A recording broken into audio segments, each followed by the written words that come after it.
Piala Dunia antar klub jadi salah satu ajang paling bergengsi milik FIFA yang selalu menyita perhatian pecinta sepak bola dunia. Tahun 2025, turnamen ini bakal digelar di Amerika Serikat dan banyak yang awalnya nebak finalnya bakal jadi pertarungan raksasa, Manchester City versus Real Madrid. Tapi, seperti biasa, sepak bola itu penuh kejutan. Bukan City, bukan Madrid, tapi yang malah tembus final justru Chelsea dan PSG. Lalu, bagaimana mereka bisa tembus ke partai final? Dan siapa yang lebih layak disebut Raja Dunia? Yuk kita bahas, cuma di Kick Off Bro.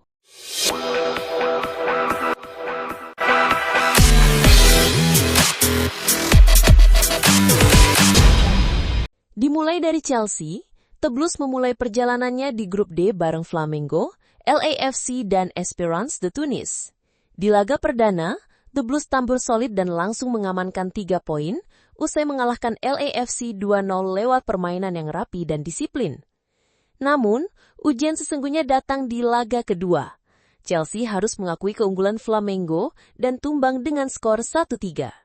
Kekalahan itu bikin mereka berada di posisi genting. Laga terakhir jadi penentu hidup mati. Tapi Chelsea mampu menjawab tekanan. Mereka bangkit dengan kemenangan meyakinkan 3-0 atas Esperance yang memastikan mereka finish sebagai runner-up grup dan lolos ke babak 16 besar. Masuk ke fase knockout, Chelsea mulai menunjukkan kelasnya. Mereka menghancurkan Benfica 4-1 di babak 16 besar, lalu menang tipis tapi penting 2-1 atas Palmeiras di perempat final. Puncaknya, mereka mengamankan tiket final setelah menyingkirkan Fluminense 2-0 lewat 2 gol dari João Pedro. Sementara itu, PSG tergabung di grup B bersama Atletico Madrid, Botafogo, dan Seattle Sounders. Mereka langsung bikin pernyataan tegas di laga pembuka dengan membantai Atletico 4-0. Start yang luar biasa buat tim asuhan Luis Enrique. Tapi langkah mereka sempat tersendat. Di laga kedua, PSG malah keok 0-1 dari Botafogo. Kekalahan itu jadi wake up call buat tim asal Paris. Mereka nggak bisa nganggep enteng siapapun di turnamen ini. Untungnya, PSG bisa bangkit dengan cepat. Di pertandingan terakhir grup, mereka tampil solid dan menang 2-0 atas Seattle Sounders. Dengan 2 kemenangan dari 3 laga, PSG sukses finish di puncak klasemen grup B. Masuk ke babak gugur, PSG tampil superior.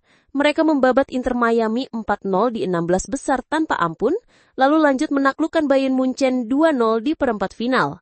Dan yang paling bikin mata dunia melotot, Real Madrid dibantai 4-0 di semifinal. Penampilan luar biasa yang nunjukin bahwa PSG gak cuma datang buat pamer bintang, tapi emang siap angkat trofi dunia.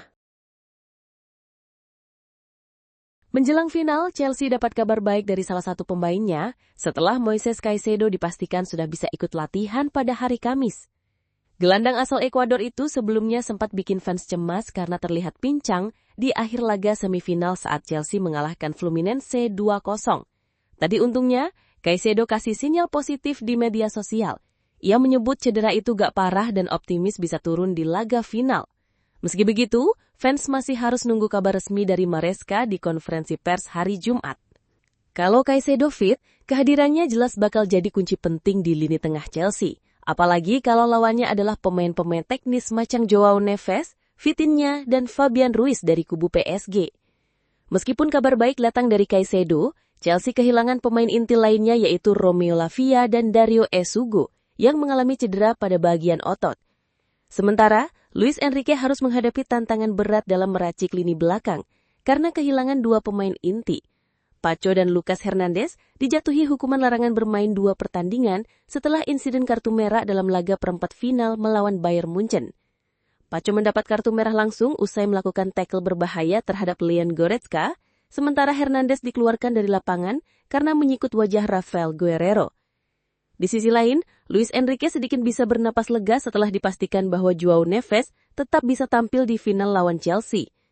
Gelandang muda asal Portugal itu memang sempat bikin was-was karena menerima kartu kuning kedua di turnamen.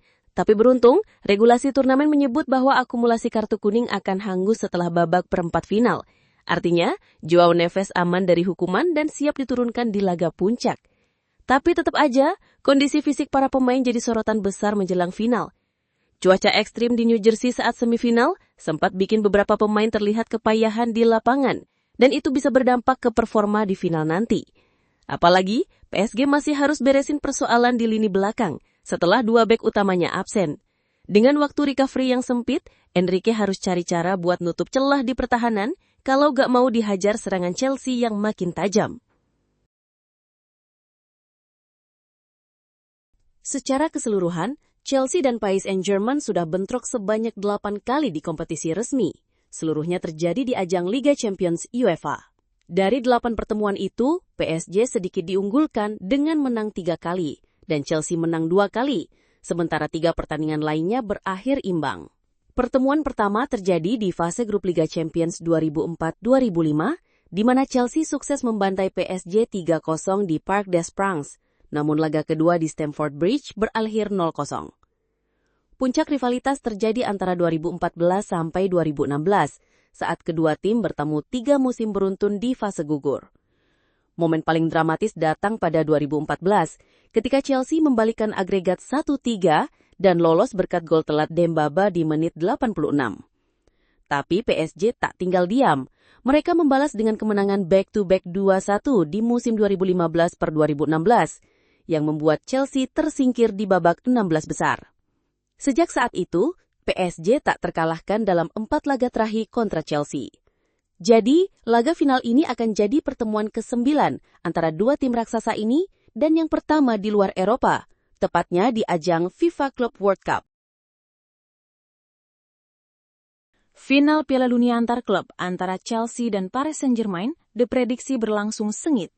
2 pelatih top, Enzo Maresca dan Luis Enrique, siap menurunkan strategi andalan mereka demi meraih trofi juara. Meskipun sama-sama menekankan penguasaan bola, kedua tim ini punya pendekatan taktis yang berbeda. Luis Enrique dikenal dengan gaya bermain agresif dan langsung menekan sejak menit pertama. Pelatih asal Spanyol ini kerap menginstruksikan pemainnya untuk segera mengirim bola ke area pertahanan lawan saat kick-off, demi menciptakan tekanan tinggi di sepertiga akhir lapangan. Strategi ini seringkali membuat lawan panik dan kehilangan kendali permainan.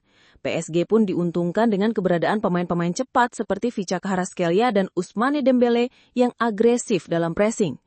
Selain itu, gaya main PSG di bawah Enrique cenderung lugas dan langsung. Pemain seperti Fabian Ruiz dan Vitinha menjadi kunci dengan visi permainan mereka yang tajam, kerap mengirim umpan-umpan terobosan ke lini depan.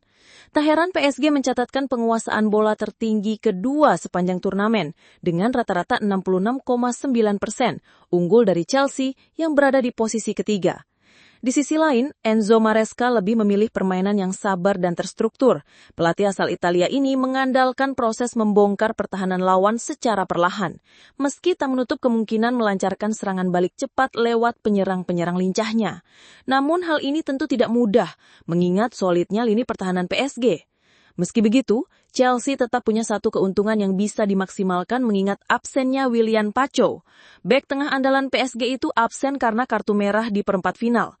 Lucas Hernandez yang menjadi alternatif juga harus absen karena skorsing. Lucas Beraldo memang tampil solid saat PSG menghancurkan Real Madrid 4-0, tetapi secara fisik ia tak sekuat Pacho. Celah ini bisa dimanfaatkan oleh lini depan Chelsea. Joao Pedro menjadi kandidat utama setelah tampil gemilang dengan 2 gol ke gawang Fluminense. Alternatif lainnya adalah Liam Delap atau Nicolas Jackson, tergantung strategi yang disiapkan Maresca. Jadi, menurut lo, siapa yang bakal juara? Apakah Chelsea bakal balas semua keraguan atau PSG akhirnya pecah telur angkat trofi dunia? Tulis di kolom komentar dan kasih like kalau lo excited nunggu final ini.